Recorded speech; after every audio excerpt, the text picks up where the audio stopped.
नमस्कार दर्शकों, आप सभी का स्वागत है मेरी YouTube चैनल यात्री लोक पर। तो हम आ चुके हैं तिरुचिरापल्ली में।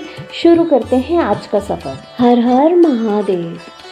तिरुचिरापल्ली में त्रिदेव विराजमान है। ये 3 मंदिर भक्तों के बीच एक विशेष धार्मिक महत्व रखता है। यहाँ पर आप भगवान शिव का जम्बुकेश्वर मंदिर, भगवान विष्णु का रंगनाथ स्वामी मंदिर, भगवान ब्रह्मा जी का ब्रह्मपुरेश्वर मंदिर के दर्शन कर सकते हैं। यहाँ और भी प्रमुख मंदिर आपको आगे देखने के लिए मिलेंगे, इसलिए वीडियो के अंत तक बने रहिएगा। यहाँ पहुँचने के लिए तमिलनाडु के हर कोने से बस सेवा उपलब्ध है। सबसे निकटतम railway station Srirangam railway station है। अगर आपको श्रीरंगम तक डायरेक्ट ट्रेन नहीं मिलती है तो आप तिरुचिरापल्ली रेलवे स्टेशन भी आ सकते हैं। अगर आप ट्रिची रेलवे स्टेशन पर उतरते हैं तो बाहर निकलते ही आपको श्रीरंगम जाने के लिए बस मिल जाएगी, जिसका प्राइस 11 रुपये पर पर्सन है। सबसे नज़दीकी एयरपोर्ट तिरुचिरापल्ली इंटरनेशनल एयरपोर्ट है। यहाँ पर आप स्कूटी भी हायर कर सकते हैं, जो कि 500 रुपये से 600 रुपये पर आपको उपलब्ध हो जाएगी। यहाँ पर ऑटो की भी सुविधा है। यहाँ पर ओला और उबर सर्विसेज भी उपलब्ध हैं। अगर आप फुल डे के लिए कैब बुक करना चाहते हैं तो 1500 रुपये से 3000 रुपये तक पर डे में कैब बुक हो जाएगी। तिरुचिरापल्ली को ट्रिची के नाम से भी जाना जाता है। ट्रिची शहर रावण के बेटे त्रिशिरा ने बनाया था। इन सब का वध भी श्री राम द्वारा किया गया है। त्रिशिरा ने इस शहर को बसाया था, जिसके बाद इसका नाम तिरुचिरापल्ली पड़ा। जम्बुकेश्वर मंदिर। जम्बुकेश्वर मंदिर तमिलनाडु के तिरुचिरापल्ली जिले में स्थित एक महत्वपूर्ण शिव मंदिर है। यह मंदिर तमिलनाडु के उन 5 प्रमुख मंदिरों में से एक है जो 5 तत्वों का प्रतीक है। मंदिर में जल तत्व का प्रतिनिधित्व किया गया है। जम्बुकेश्वर के गर्भगृह में एक भूमिगत जलधारा है जो हमेशा बहती रहती है। यह जलधारा मंदिर की विशेषता है। भक्त इस जलधारा के दर्शन करने के लिए यहाँ आते हैं और यह मंदिर की पवित्रता को बढ़ाता है। मंदिर के बाहरी घेरे में पार्किंग की भी व्यवस्था है। यहाँ आपको फूल प्रसाद की दुकानें भी मिल जाएंगी। जूते आपको गोपुरम के बाहर ही उतारने होंगे। मंदिर में मोबाइल फ़ोन अलाउड है, मगर गर्भगृह के अंदर आप मोबाइल का इस्तेमाल नहीं कर सकते। मंदिर में पश्चिम द्वार से जाएंगे तो आप भगवान जम्बुकेश्वर के दर्शन प्राप्त करेंगे।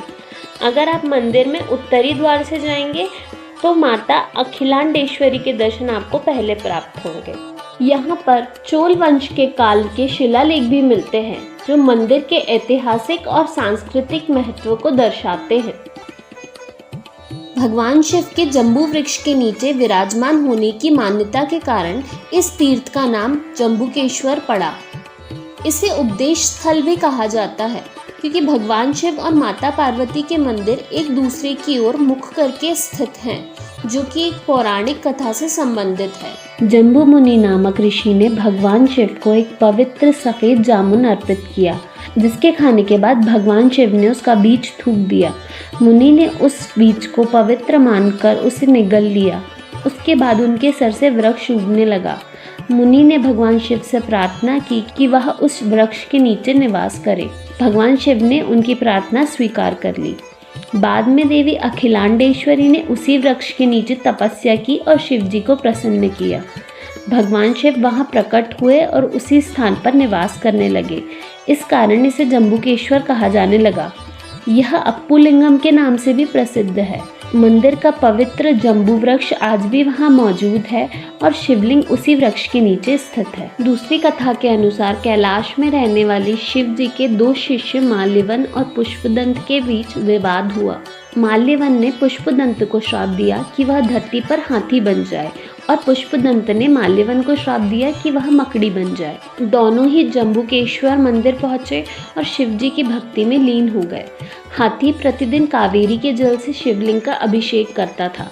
मकड़ी शिवलिंग को धूल और सूर्य की किरणों से बचाने के लिए उस पर जाला बुनती थी। हाथी रोज जाले को साफ कर देता था, जिससे मकड़ी नाराज हो जाती थी और उसने हाथी की सूंड को काट लिया, जिससे दोनों की मृत्यु हो गई। भगवान शिव ने उनकी भक्ति से प्रसन्न होकर उन्हें शाप मुक्त कर दिया, लेकिन हाथी को मारने के कारण मकड़ी को अगले जन्म में कोचेगोड चोल के रूप में जन्म लेना पड़ा। उसने 70 मंदिरों का निर्माण कराया था, जिसमें जम्बुकेश्वर शामिल है। इस मंदिर में 5 घेरे हैं। पांचवा और सबसे बाहरी घेरा है। इसकी लंबाई 1 मील है। दीवार की ऊंचाई 25 फीट से भी अधिक है। चौथे प्रांगण में अखिलांडेश्वरी की सन्निधि स्थित है, जिसमें 796 स्तंभों वाला एक विशाल मंडप है, जिसका आकार 742 मीटर लंबा और 455 मीटर चौड़ा है। इसमें एक छोटा सा जलाशय भी है, जिसे प्राकृतिक झरनों से जल प्राप्त होता है। तीसरा घेरा 227 मीटर लंबा और 60 मीटर चौड़ा है। इसकी दीवार 30 फीट ऊंची है। इस क्षेत्र में 22 मीटर और 30 मीटर ऊंचाई वाले 2 गोपुरम हैं और यहाँ पर एक नारियल का उपवन और एक छोटा तालाब भी है। गोपुरम के प्रवेश द्वार पर स्थित कलांकृत मंडपम तीसरे घेरे पर है। इस मंदिर में एक पत्थर से बने हुए कई मोनोलिथिक स्तंभ भी हैं। इन स्तंभों पर पत्थर की जंजीरें और 12 राशियों के चिन्ह कुशलता से उभारे गए हैं। जम्बुकेश्वर मंदिर के 1000 स्तंभ वाला एक हॉल और अन्य भागों में भी यह कलात्मक मूर्तिकला कार्य देखा जा सकता है।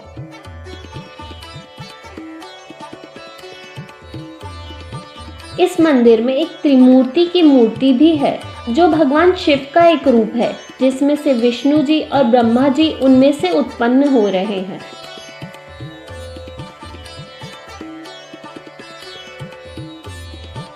यहाँ एक टेपुकुलम नाम का सरोवर भी है। यह एक प्राचीन सरोवर है, जहाँ झरने का पानी आता है। फिलहाल यह सूखा है। साल में एक बार वार्षिक उत्सव के दौरान रंगनाथ स्वामी जी की मूर्ति को जम्बुकेश्वर मंदिर लाया जाता है तथा इस सरोवर के मंडप में उनकी पूजा की जाती है। इस अवसर के लिए एक विशेष प्रकार की काली गाय का उपयोग किया जाता है। मंदिर में प्रतिदिन लिंगम पर पके हुए चावल का अभिषेक किया जाता है।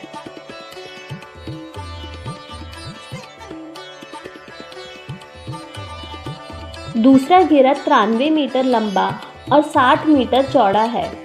इसकी ऊंचाई 20 मीटर है, जिसमें 20 मीटर ऊंचाई वाले गोपुरम के कई छोटे मंदिर हैं।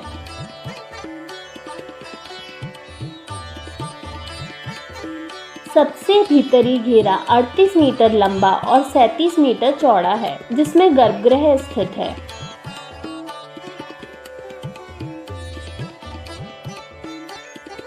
सबसे भीतरी घेरे के अंदर आपको भगवान जम्बुकेश्वर के दर्शन प्राप्त होंगे।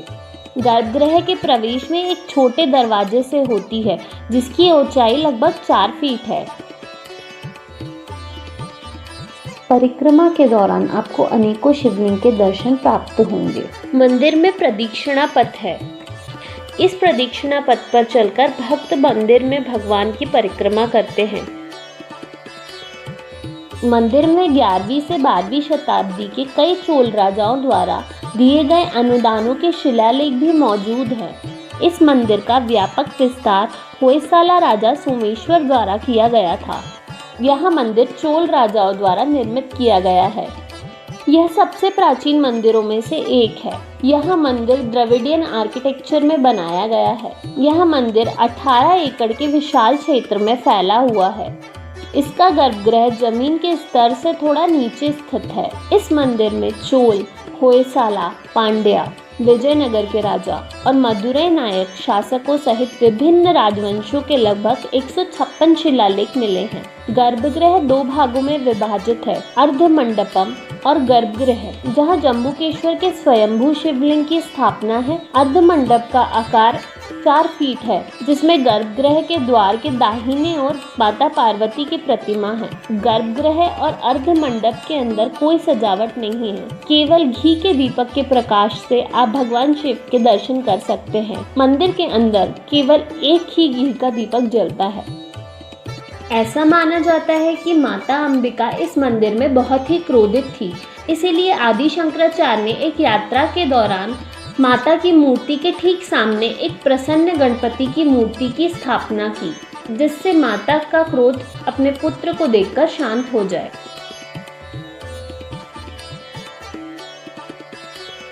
रंगनाथ स्वामी मंदिर। रंगनाथ स्वामी मंदिर दुनिया का सबसे बड़ा हिंदू मंदिर है, जो कि 156 एकड़ में फैला हुआ है। यह मंदिर भारत के इतिहास और समृद्ध कला विरासत का प्रतीक है। यह मंदिर भगवान विष्णु जी के अवतार श्री रंगनाथ स्वामी जी को समर्पित है। यह भारत के तमिलनाडु के तिरुचिरापल्ली के श्रीरंगम में स्थित है। यह मंदिर को द्रविड़ आर्किटेक्चर स्टाइल में बनाया गया है। यह मंदिर 2000 साल पुराना है। इस मंदिर में 21 गोपुरम है। राज गोपुरम की ऊंचाई लगभग 235 फीट है, जो कि दक्षिण दिशा की ओर है। ये दुनिया का सबसे बड़ा गोपुरम है। राज गोपुरम इंडिया गेट से भी 100 फीट ऊंचा है। राज गोपुरम के आधार की लंबाई 166 फीट है और इसकी चौड़ाई 97 फीट है। 13 चमकते हुए तांबों के कलश, प्रत्येक का वजन 135 किलोग्राम है। इसकी ऊंचाई 10 फीट है।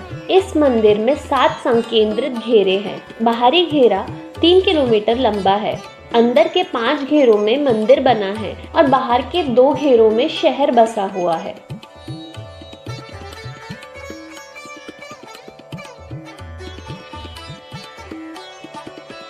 यहाँ पर क्लॉक रूम और शू स्टैंड की सुविधा उपलब्ध है। बाहर से आप फल एवं प्रसाद भी खरीद सकते हैं।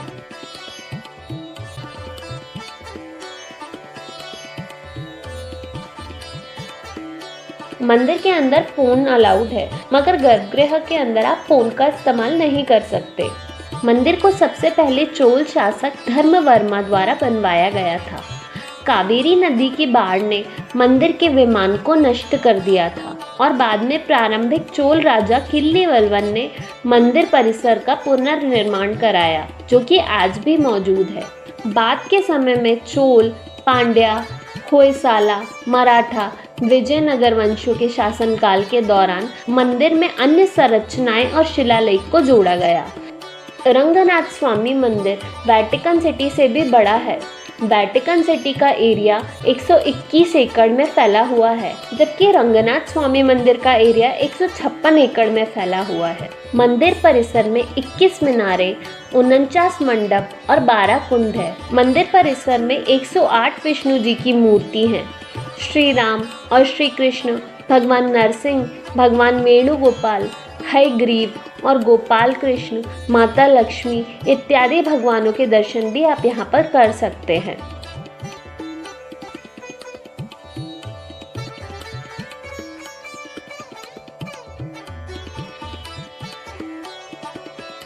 इस घेरे के अंदर भगवान गरुड़ जी की विशाल मूर्ति है। यहाँ पर आप गरुड़ जी के दर्शन प्राप्त कर सकते हैं। इस मंडप को गरुड़ मंडप कहा जाता है। यह मंदिर बहुत ही पुराना है। 1000 स्तंभ वाला 1000 पत्थरों का मंडप यहाँ का एक आकर्षण केंद्र है। रंगनाथ स्वामी नगर में 800 से अधिक शिलालेख हैं, जिनमें से लगभग 640 शिलालेख मंदिर की दीवारों पर उत्कीर्ण हैं। इन शिलालेखों की तिथि 7वीं से 17वीं शताब्दी के बीच की है। रंगनाथ स्वामी मंदिर का ऐतिहासिक शिलालेख 6 प्रमुख भारतीय भाषाओं में से हैं, जिनमें तमिल, संस्कृत, कन्नड़ा, तेलुगु, मराठी, उड़िया शामिल है। यहाँ दीवारों पर तस्वीरें पुराने समय को दर्शाती हैं, जो कि प्राकृतिक रंगों से बनी हैं। 21 दिन चलने वाले वैकुंठ एकादशी में 10 लाख से भी ज़्यादा लोग शामिल होते हैं। इस मंदिर को बनाने में ग्रेनाइट का इस्तेमाल किया गया है। गर्भगृह में प्रवेश दक्षिण दिशा से होता है, जहाँ भगवान विष्णु शेषनाग पर विराजमान है।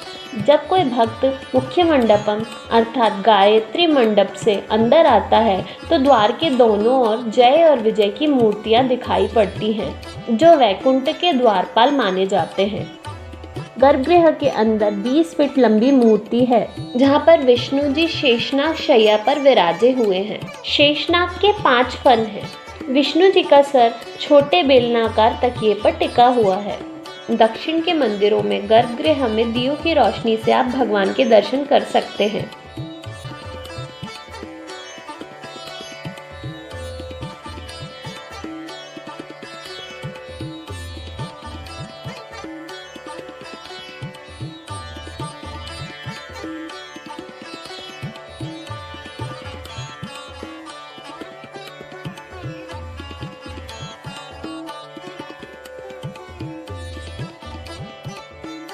गर्भगृह के ऊपर सोने की परत दिखाई देगी, जिसमें 9 कलश हैं। यह विमाना प्रणवाकार विमाना कहलाता है। 4 कलश वेदों का प्रतीक है। उनके सामने 5 कलश पंच तत्व के रूप में पृथ्वी, आकाश, जल, वायु, अग्नि का प्रतीक है। मंदिर की छत पर यह सोने की छिपकली लगाने के पीछे यह मान्यता है कि इन छिपकलियों के दर्शन से अनहोनी और बुरी घटनाओं से बचाव होता है तथा सौभाग्य प्राप्त होता है। पौराणिक कथाओं के अनुसार वैदिक काल में गोदावरी नदी के तट पर गौतम ऋषि का आश्रम था।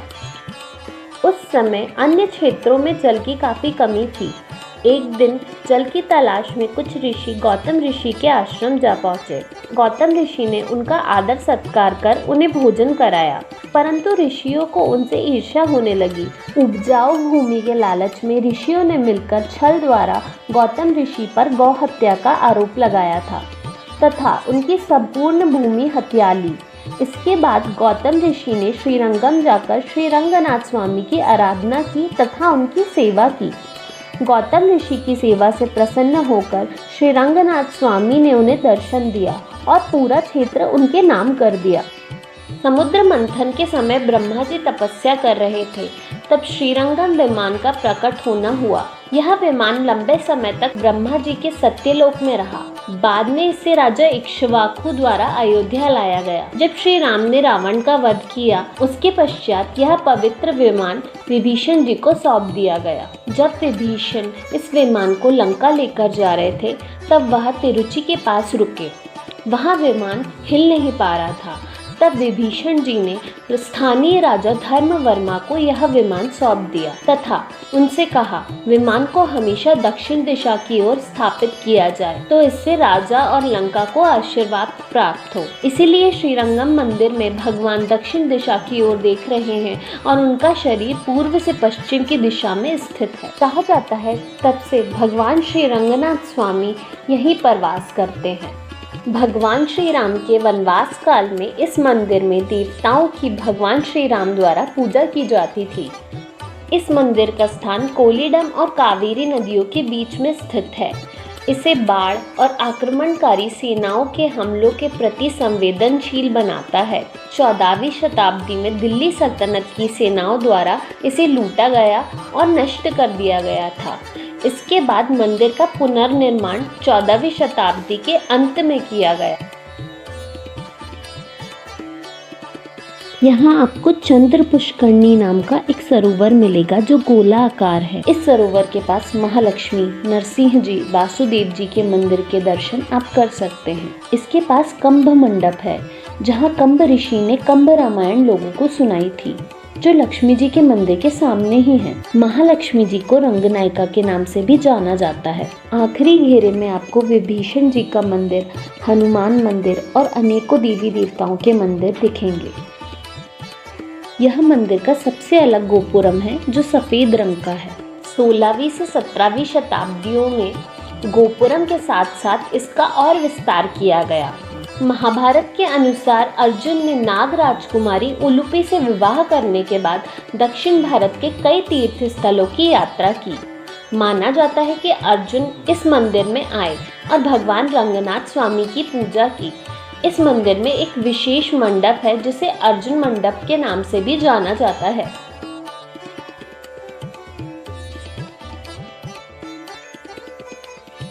इस मंदिर में दुकानें भी हैं, यहाँ से आप खरीदारी भी कर सकते हैं।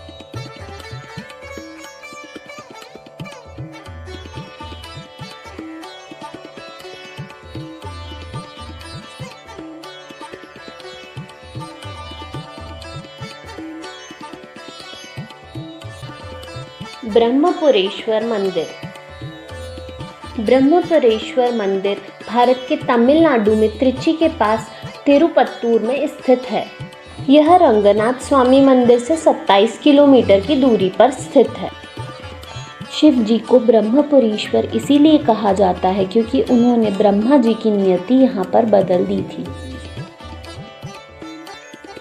यह भगवान ब्रह्मा का एक अलग मंदिर है जिसमें भगवान ब्रह्मा की मूर्ति कमल पर विराजमान है, जो कि ध्यान मुद्रा में स्थित है। भगवान ब्रह्मा का हर गुरुवार को हल्दी का श्रृंगार किया जाता है। माना जाता है ब्रह्मा जी बृहस्पति ग्रह के अधिकारी हैं। मंदिर परिसर में योग गुरु महर्षि पतंजलि की समाधि स्थल भी है। इस मंदिर में यह मान्यता है कि जो भक्त यहाँ पर आता है वह भगवान के आशीर्वाद से अपना भाग्य बदल सकता है। इस मंदिर में एक पत्थर से बने हुए कई मोनोलिथिक स्तंभ भी हैं। यहाँ पर आप मंगल अंबिका, भगवान शिव, माता महालक्ष्मी, ब्रह्मा जी के अलावा अन्य देवी देवताओं के भी दर्शन प्राप्त कर सकते हैं।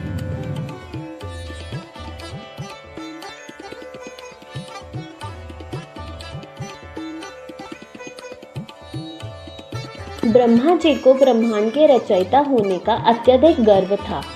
ब्रह्मा जी को लगता था कि वे शिव जी से अत्यधिक प्रभावशाली हैं, क्योंकि सृष्टि का वर्चस्व उनके पास था। इस गर्व की भावना ने शिव जी को क्रोधित कर दिया। उन्होंने ब्रह्मा जी का 5वां सर नष्ट कर दिया। इसके साथ ही शिव जी ने उन्हें श्राप दिया कि वह अपनी सारी शक्तियां खो देंगे। इस श्राप से मुक्त होने के लिए ब्रह्मा जी ने शिव मंदिरों की तीर्थ यात्रा शुरू कर दी। अपनी यात्रा के दौरान ब्रह्मा जी ने इस मंदिर का भी दौरा किया और यहाँ ब्रह्मपुरेश्वर के चारों ओर 12 शिवलिंगों की स्थापना की और शिव जी के अत्यधिक समय तक पूजा की। ब्रह्मा जी की प्रार्थनाओं से प्रभावित होकर देवी पार्वती की विनती पर शिव जी ने ब्रह्मा जी को वृक्ष के नीचे दर्शन दिए और उन्हें श्राप से मुक्त कर दिया। शिव जी ने ब्रह्मा जी को उनकी सृष्टि की शक्तियां और जिम्मेदारियां पुनः प्रदान की। शिव जी ने ब्रह्मा जी को यह वरदान भी दिया कि इस मंदिर में उनकी एक अलग मूर्ति स्थापित होगी। शिव जी ने ब्रह्मा जी को यह भी सलाह दी, क्योंकि ब्रह्मा जी का स्वयं की किस्मत यहाँ पुनः लिखी थी, इसलिए अब वह इस मंदिर में आने वाले भक्तों की किस्मत को भी पुनः लिखे। क्योंकि तिरुपत्तूर में शिव जी ने स्वयं ब्रह्मा जी की किस्मत को बदल दिया था, इस मंदिर में प्रार्थना करने वाले सभी भक्तों के जीवन में एक महत्वपूर्ण मोड़ आने की उम्मीद की जा सकती है।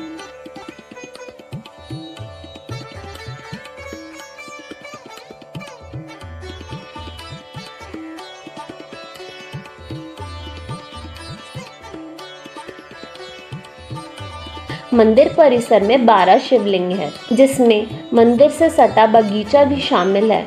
इन शिवलिंगों की स्थापना स्वयं ब्रह्मा जी ने की थी।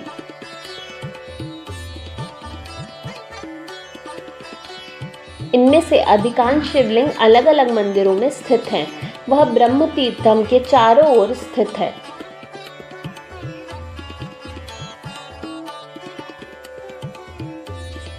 इस कुंड का एक पौराणिक महत्व है। इस कुंड को भगवान ब्रह्मा के द्वारा स्थापित किया गया है। इसे ब्रह्म तीर्थ भी कहा जाता है। यह वह कुंड है जिसमें भगवान ब्रह्मा इस पवित्र जल से भगवान शिव का अभिषेक करते थे।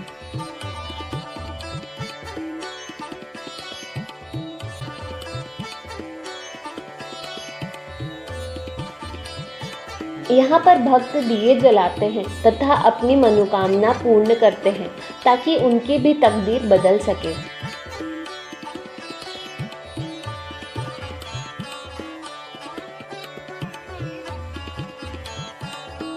ब्रह्मपुरेश्वर मंदिर की बहुत ही मान्यता है। आप जब भी ट्रिची शहर आए तो यहाँ दर्शन करने अवश्य आए।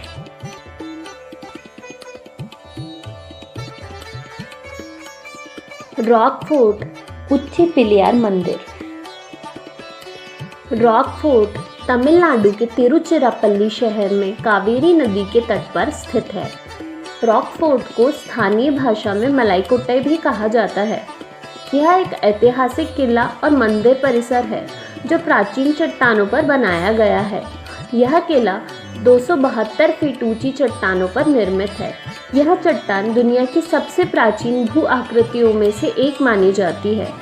इसकी आयु 3.8 अरब वर्ष है, जो ग्रीनलैंड की चट्टानों के समान प्राचीन है और हिमालय से भी पुरानी मानी जाती है।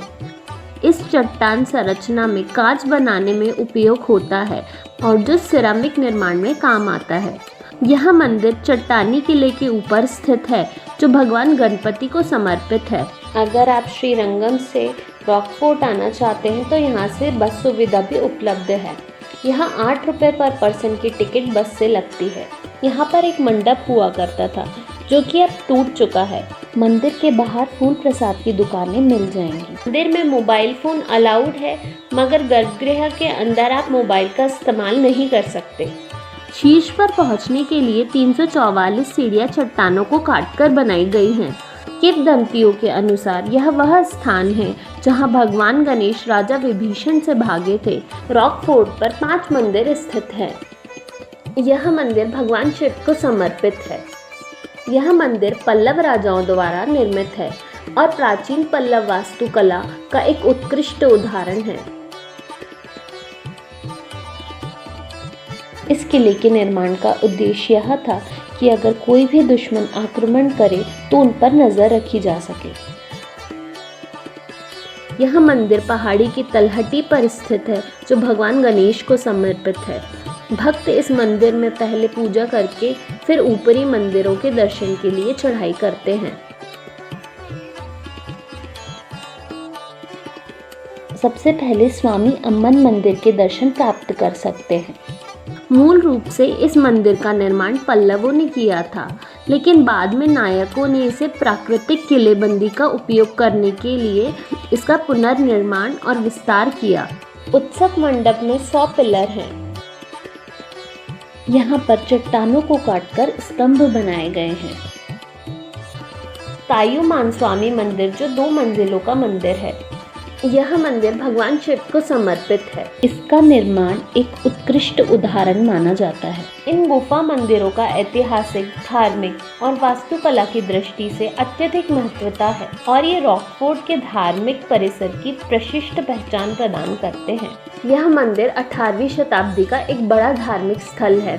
इसमें अम्मन देवी की पूजा भी की जाती है।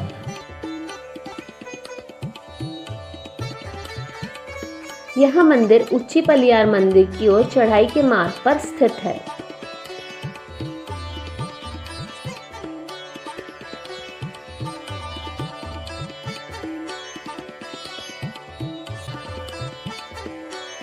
सबसे पहले पल्लवों ने इस पत्थर को काटना शुरू किया था, लेकिन विजयनगर साम्राज्य के अंतर्गत मदुरई नायकों ने इस मंदिर को पूर्ण किया।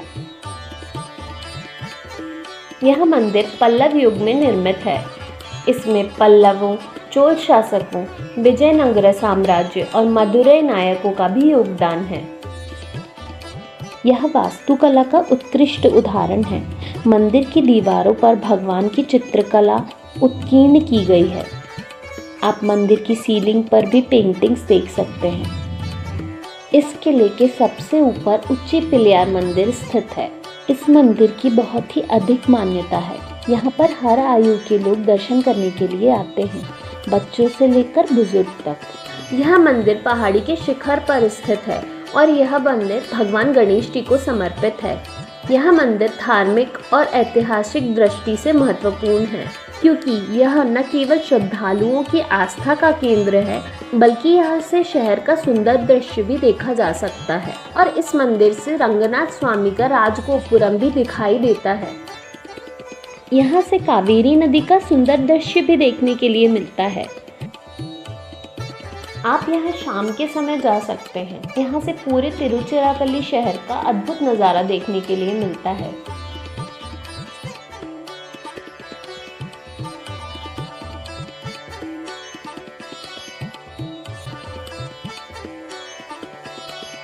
यह यात्रा देवी देवताओं की प्रतिमाओं को सजावट के साथ पालकी में बैठाकर निकाली जाती है। यात्रा के दौरान पालकी को फूलों और विभिन्न प्रकार की सजावट वस्तुओं से सजाया जाता है। इसके साथ ही लोग भजन, कीर्तन और नृत्य करते हैं। सबसे पहले भगवान गणेश की सवारी निकलती है, फिर कार्तिकेय जी की सवारी और माता पार्वती और शिव जी की सवारी साथ में निकलती है।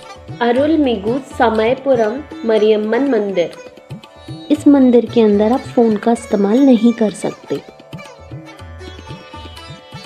अरुलमिगु मरियम्मन मंदिर समयपुरम तमिलनाडु के तिरुचिरापल्ली जिले में स्थित एक प्राचीन हिंदू मंदिर है। यहाँ की मुख्य देवी समयपुरम मरियम्मन मूर्ति पारंपरिक पत्थरों की मूर्ति के विपरीत रेत, मिट्टी और औषधि जड़ी बूटियों से बनी हुई है। देवी को अत्यधिक शक्तिशाली माना जाता है, इसीलिए अन्य हिंदू देवी देवताओं की तरह मुख्य मूर्ति पर अभिषेक नहीं किया जाता। इसकी बजाय अभिषेक मंदिर के सामने स्थित छोटी पत्थर की मूर्ति पर किया जाता है। यह बहुत ही मान्यता वाला मंदिर है। यहाँ के स्थानीय लोग मरियम्मन देवी को कुल देवी मानते हैं तथा उनकी पूजा अर्चना करते हैं। 17वीं शताब्दी में तिरुचिरापल्ली पर विजयनगर सम्राटों का शासन था। उन्होंने युद्ध जीतने पर देवी के लिए मंदिर बनवाने की प्रतिज्ञा की थी और जब उन्होंने विजय प्राप्त की तो यह देवी के लिए मंदिर का निर्माण किया गया। यह मंदिर के प्रवेश मार्ग पर दुकानों की कतारें हैं। यहाँ से आप फल प्रसाद खरीद सकते हैं। आप मंदिर की सीलिंग पर भी पेंटिंग्स देख सकते हैं।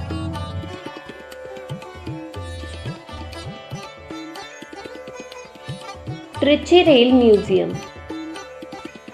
रेल म्यूजियम की टिकट 10 रुपए पर पर्सन है और बच्चों के लिए यह 5 रुपए पर पर्सन है। यहाँ पर पार्किंग सुविधा उपलब्ध है। रेलवे म्यूजियम तिरुचिरापल्ली तमिलनाडु में स्थित एक रेलवे संग्रहालय और धरोहर केंद्र है।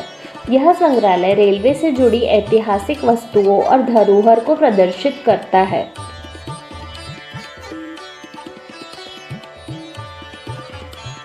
इस स्थान पर आप अपने परिवारजनों के साथ आकर अच्छा समय व्यतीत कर सकते हैं। यहाँ पर आप रेलवे से संबंधित जानकारी अर्जित कर सकते हैं। यहाँ पर बच्चों के लिए पार्क भी हैं। यहाँ पर एक फिश पॉन्ड भी है।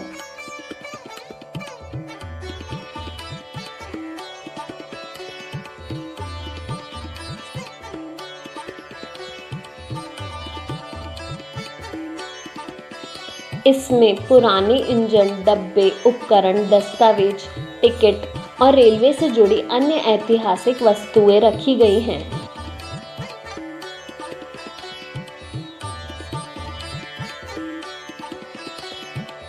इसमें इंडोर और आउटडोर दोनों प्रकार की प्रदर्शनियां शामिल हैं।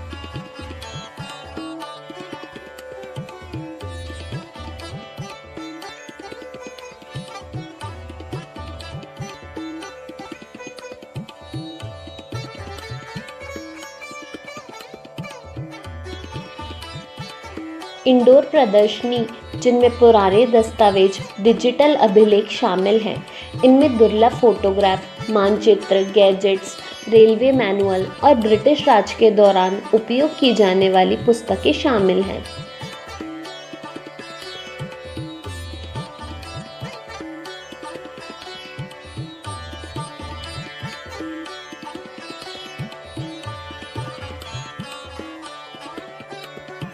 इस स्थान पर न केवल रेलवे प्रेमियों बल्कि ऐतिहासिक और तकनीकी विकास में रुचि रखने वाले लोगों के लिए आकर्षण का केंद्र है और ब्रिटिश राज के दौरान उपयोग की जाने वाली पुस्तकें शामिल हैं। ऐतिहासिक वस्तुओं में स्टेशन का उपयोग की गई चाइना ग्लास से बनी पुरानी लैंप, घड़ियां, घंटियां, कर्मचारियों की बैज आदि प्रमुख है। यह संग्रहालय जो पूर्व दक्षिण भारतीय रेलवे की 150वीं वर्षगांठ पर समारोह का हिस्सा है।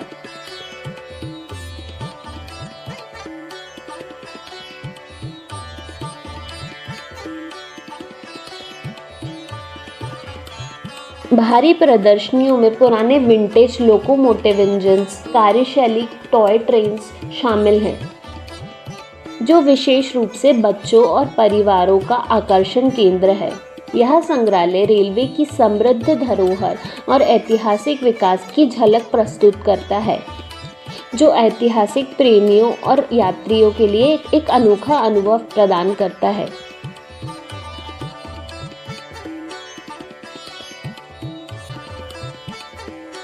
यह बच्चों के मनोरंजन के लिए टॉय ट्रेन उपलब्ध है, जिसमें वह एक छोटी सी यात्रा का आनंद भी ले सकते हैं।